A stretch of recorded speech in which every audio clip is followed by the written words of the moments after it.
Merci, Monsieur le Président, Monsieur le Ministre, chers collègues.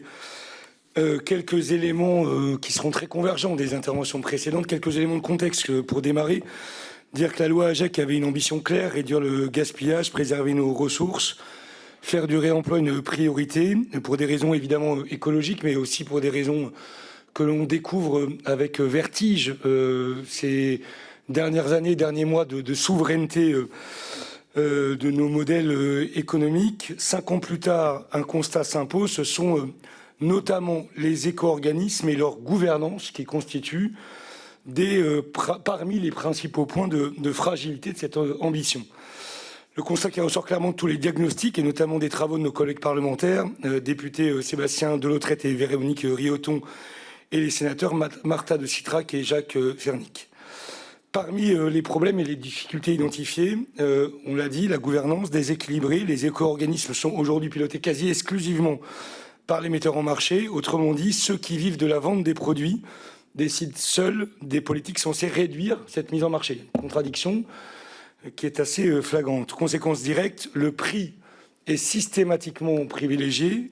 Le recyclage prend le pas sur le réemploi et la prévention. Les éco-contributions, pourtant payées par les consommateurs pour l'intérêt général, ne servent pas suffisamment la transition écologique. Les éco-contributions, précisément, connaissent peut-être une forme de détournement de l'esprit de la loi.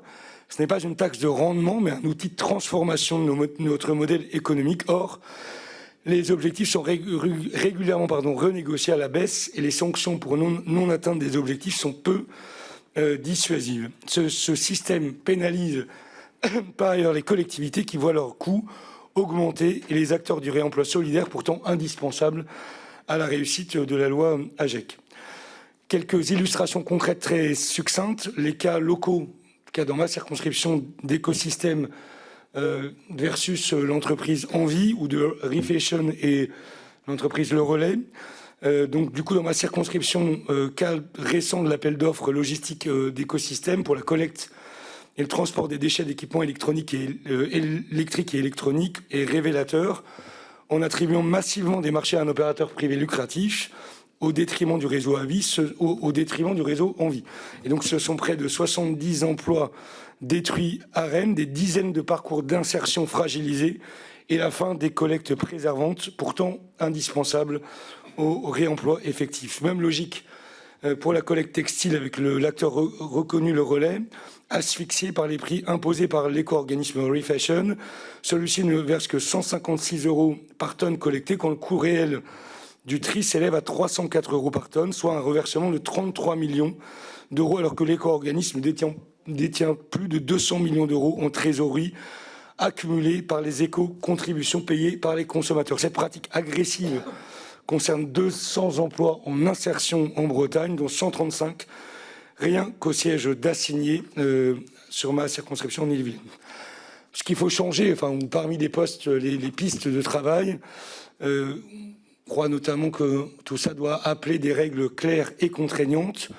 Le rééquilibrage de la gouvernance des éco-organismes en associant réellement les collectivités, les acteurs de l'économie sociale et solidaire, les associations, la sanctuarisation d'objectifs de réemploi sur toute la durée des agréments, des sanctions réelles pour non-atteinte des objectifs, le privilège fait à la collecte préservante, condition préalable au réemploi effectif des produits, et le fléchage davantage des éco-contributions vers le réemploi local et solidaire. Et finalement, la question que nous pouvons nous poser, c'est celle de l'ambition de cette Assemblée dans les quelques 18 mois qui lui restent avant les prochaines élections, et notamment l'ambition qui pourrait être la nôtre de venir compléter la loi AGEC pour la rendre effective et permettre que les éco-contributions servent pleinement les objectifs de réemploi qui sont